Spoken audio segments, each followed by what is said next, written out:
Mis padres me robaron $80,000 para la boda de mi hermana, así que vendí su casa de la playa legalmente. Mis padres me suplicaron de rodillas que salvara el negocio familiar con todos mis ahorros, pero 2 meses después, descubrí que mi dinero en realidad pagó la boda de lujo y la luna de miel en Europa de mi hermana consentida. Creyeron que, por ser el hijo técnico, yo era demasiado tonto para notar el engaño, pero olvidaron un pequeño detalle legal: yo seguía siendo el apoderado de su posesión más preciada.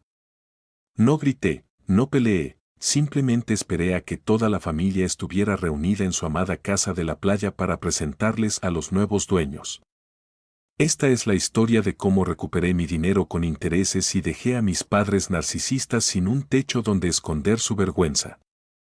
Antes de comenzar este relato, me gustaría saber desde dónde nos estás viendo el día de hoy y qué estás haciendo mientras escuchas esta historia. Si te gustan este tipo de videos, no olvides suscribirte a este canal, darle manita arriba y activar las notificaciones para que YouTube te avise cada vez que subimos un video nuevo. Nunca pensé que el aire frío pudiera sentirse tan amargo. Llevo 10 años trabajando como técnico de climatización, subiendo a techos ardientes y manejando refrigerantes que pueden quemarte la piel, todo para construir un patrimonio sólido. Mis padres, dueños de una pequeña distribuidora de repuestos, siempre fueron el eje de mi mundo. Por eso, cuando mi padre me llamó llorando, diciendo que el negocio familiar se hundía y que perderían el almacén si no inyectaban capital urgente, no lo dudé. Les entregué $80,000, el fruto de una década de madrugones y ahorros estrictos. Es un préstamo, Elías, te lo devolveremos con intereses en cuanto pase la tormenta, me dijo mi madre mientras me apretaba la mano. Me sentí el héroe de la familia. Sin embargo, 3 meses después, el ambiente cambió. Cassandra, mi hermana menor, anunció su boda. No era una boda sencilla. Era un evento de gala en un hotel boutique, seguido de una luna de miel de un mes por Europa. Cuando pregunté cómo era posible que hubiera dinero para eso pero no para empezar a devolverme mi préstamo, la respuesta de mis padres fue un muro de hielo. Me dijeron que yo era un egoísta, que Cassandra merecía su momento y que el negocio seguía en la cuerda floja. Esa noche, mientras revisaba una orden de servicio en la oficina del almacén, me quedé solo frente al computador principal. Mi padre siempre fue descuidado con las contraseñas. Entré al software contable buscando pruebas de la crisis, pero lo que encontré fue una bofetada de realidad. No había deudas. No había crisis.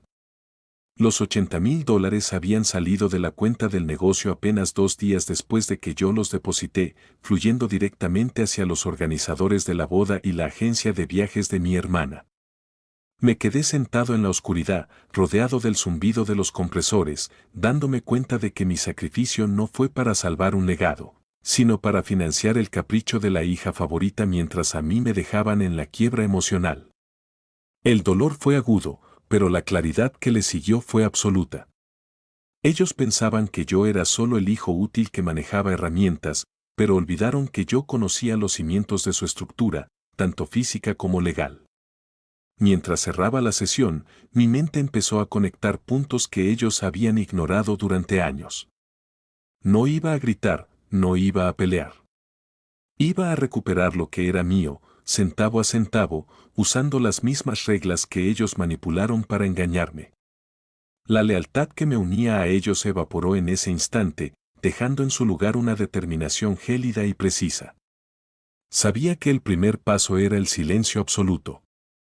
Si sospechaban que yo sabía la verdad, moverían el dinero de nuevo. Tenía que actuar como el hijo sumiso un poco más de tiempo, mientras preparaba el tablero para la jugada final que ellos nunca verían venir. Pasé las siguientes semanas actuando como si nada ocurriera, aunque cada cena familiar se sentía como masticar vidrio. Cassandra no dejaba de hablar de sus vestidos de seda y de las playas de la costa amalfitana. Mis padres asentían con orgullo, lanzándome miradas de advertencia cada vez que yo intentaba mencionar el trabajo. Elías, no arruines el momento con tus tecnicismos de aire acondicionado, decía mi madre con una sonrisa condescendiente. Lo que ellos no sabían era que esos tecnicismos me daban acceso a toda su red. Como yo era el encargado de la infraestructura técnica del negocio, tenía acceso total a las carpetas digitales de la sociedad familiar. Una noche, mientras simulaba actualizar el servidor, encontré un documento que me detuvo el corazón. Era una propiedad que siempre habíamos llamado la Casa de la Playa, un refugio en la costa que mi abuelo había comprado hace décadas.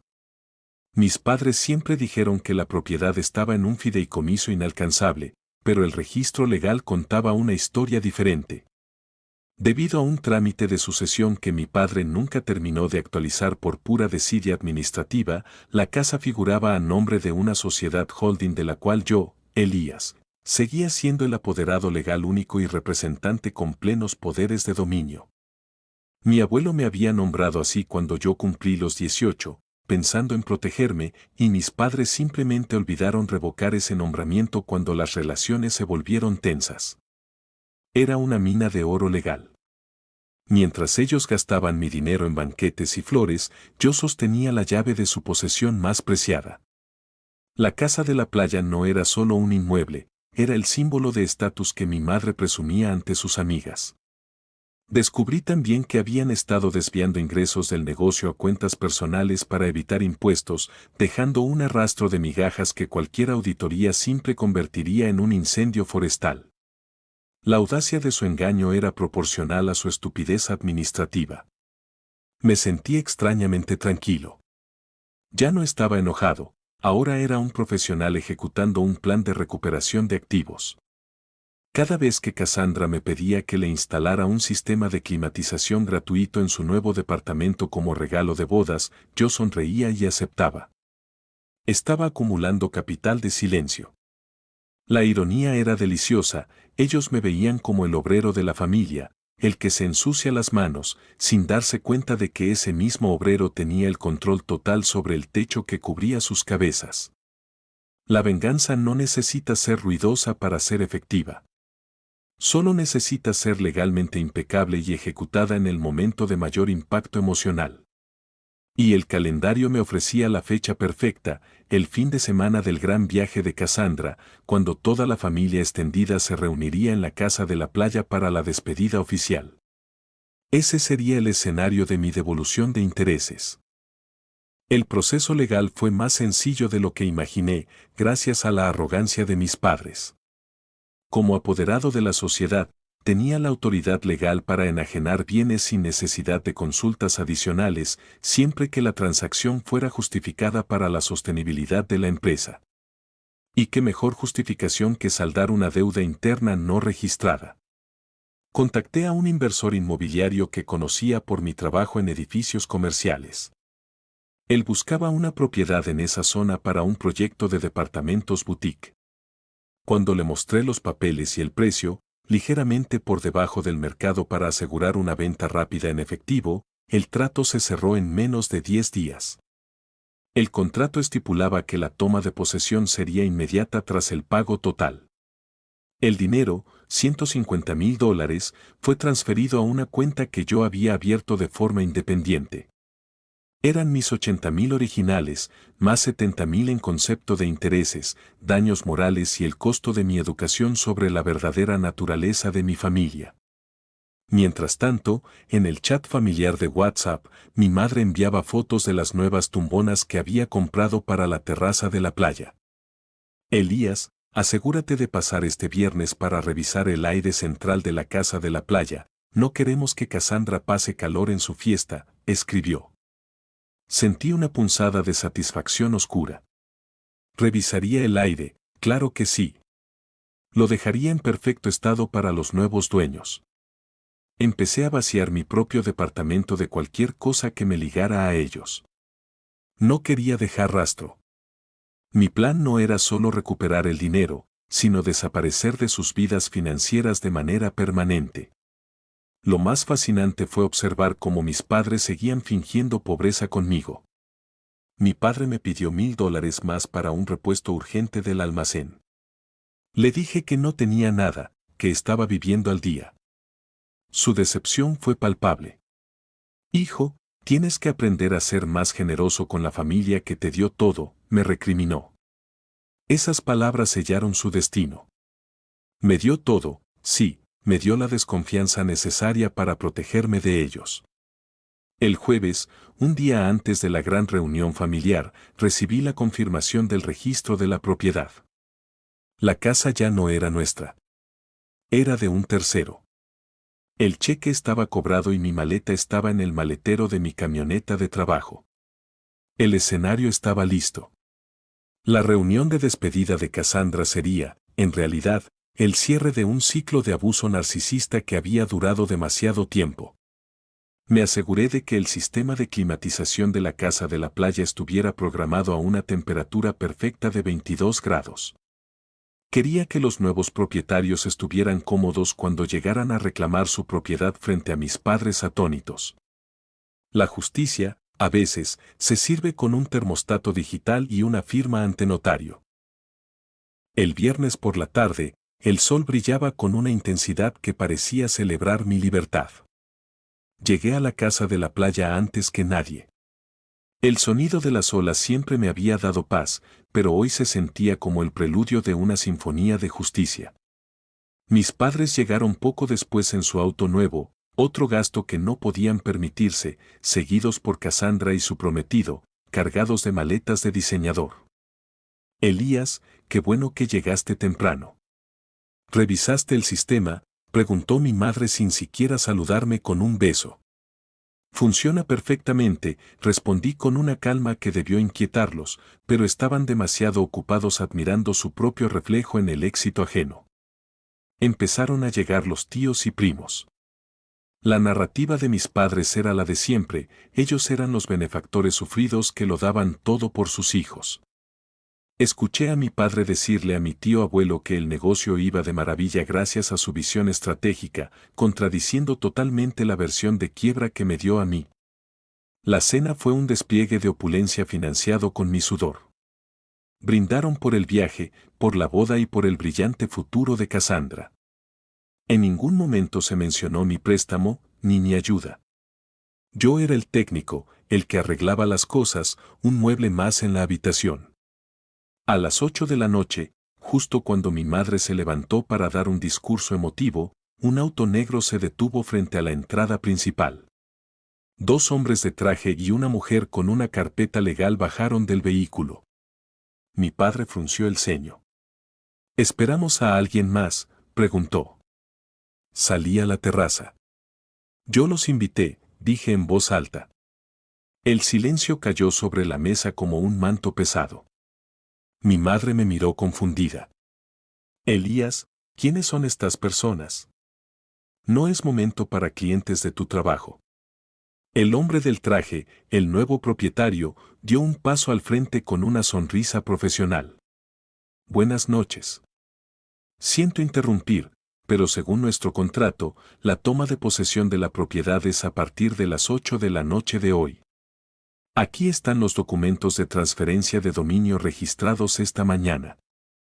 El rostro de mi padre pasó de la confusión a una palidez mortal. Cassandra soltó su copa de vino, que se estrelló contra el suelo de piedra. ¿De qué está hablando este hombre?, gritó mi madre, girándose hacia mí. Mantuve la mirada fija en ella, sin un ápice de duda. Hablo de que la casa ya no les pertenece. La vendí hace 10 días. He recuperado mi préstamo de $80,000, más los intereses correspondientes.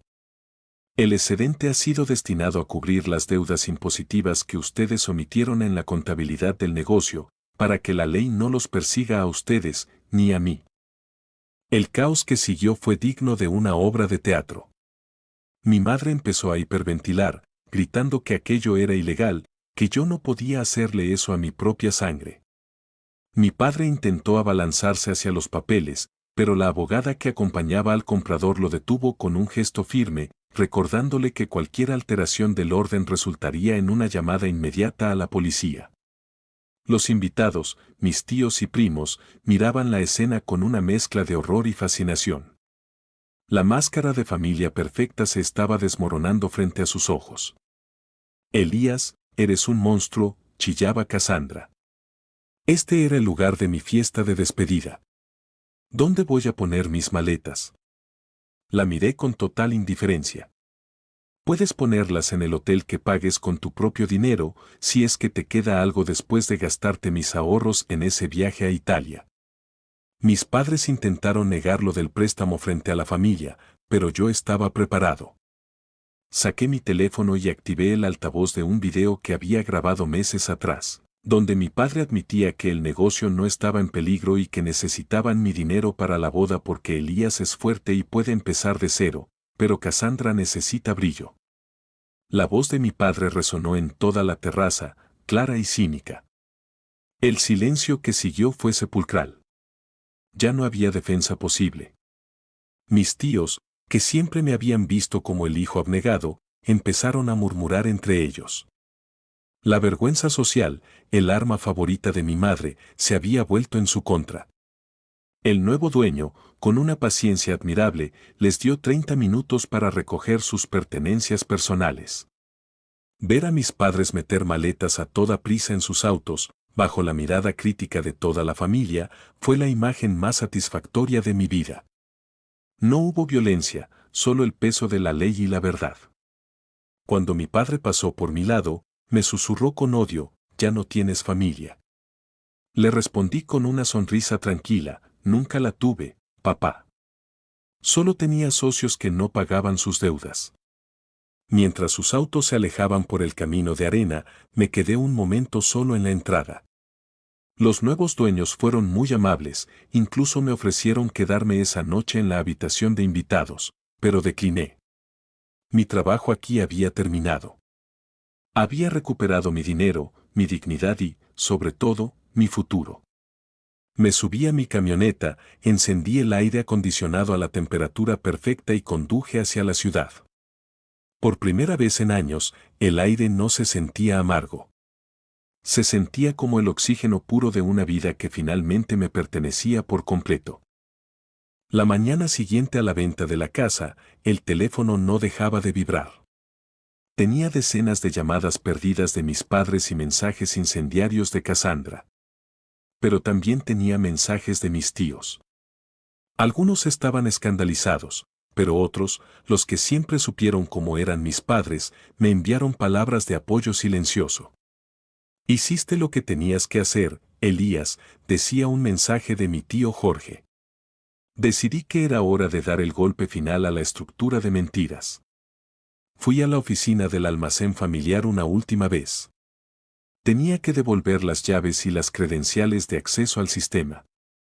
Mis padres estaban allí, sentados entre cajas de repuestos, con un aspecto demacrado.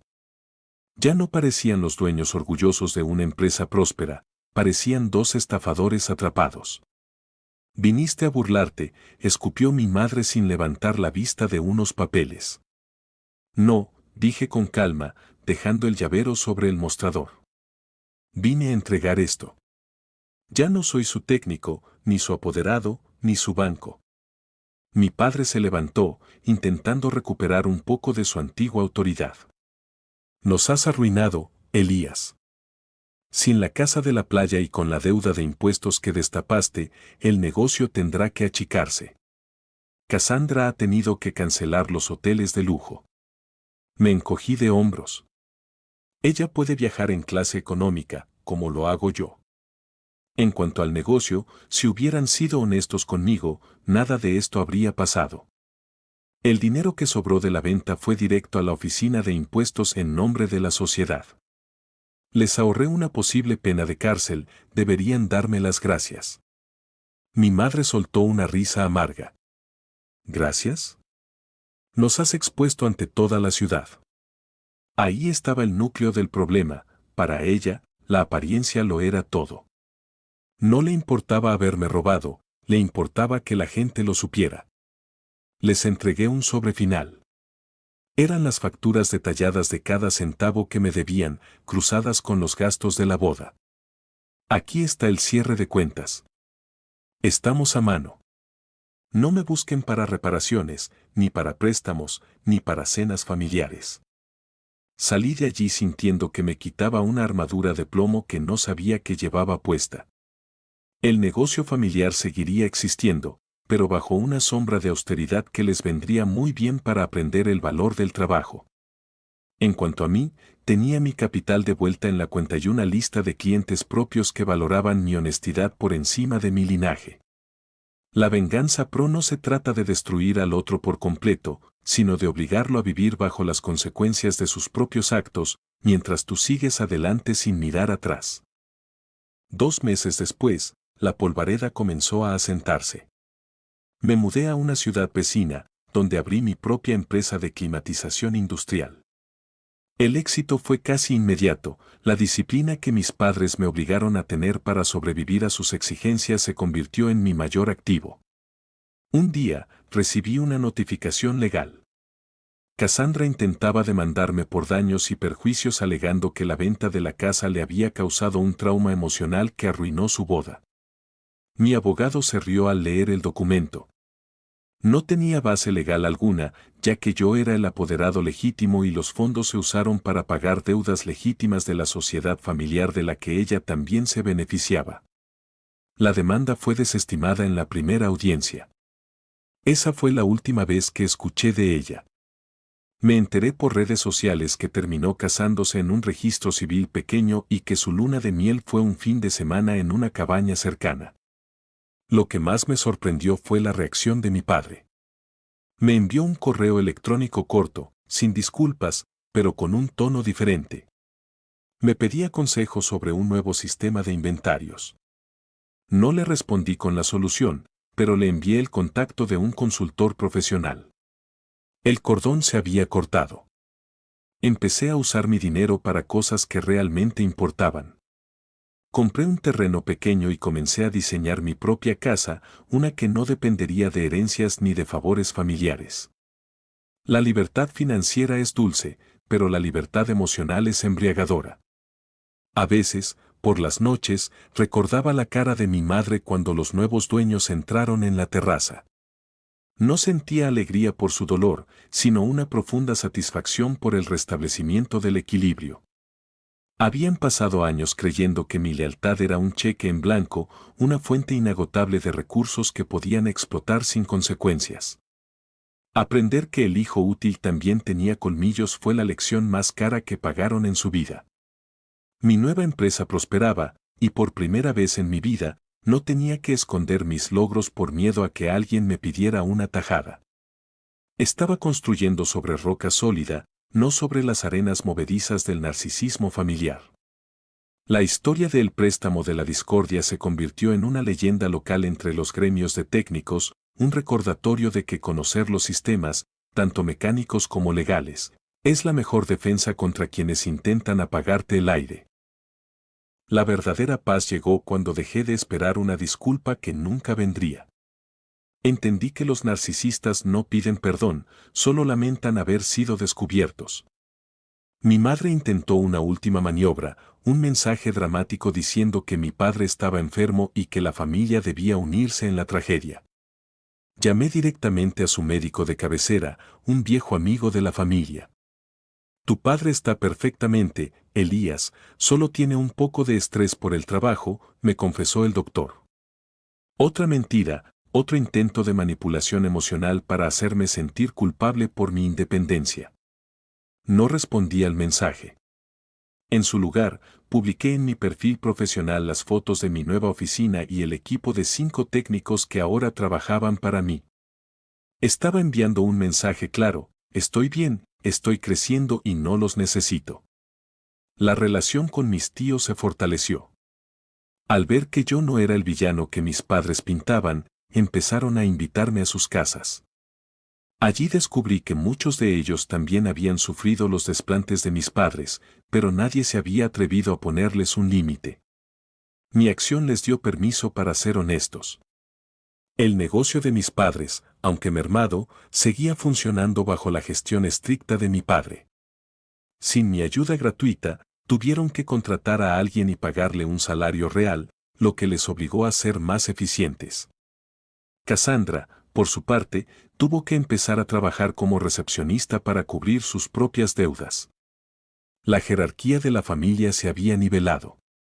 Ya no había una favorita viviendo del esfuerzo de un secundario. Cada uno cosechaba lo que había sembrado. Mi casa nueva estaba casi terminada. Tenía ventanales enormes que daban a un valle verde y, por supuesto, el mejor sistema de climatización que el dinero podía comprar, diseñado por mí mismo. Una tarde, sentado en el porche de mi obra en construcción, me di cuenta de que ya no sentía ese nudo en el estómago cada vez que pensaba en ellos.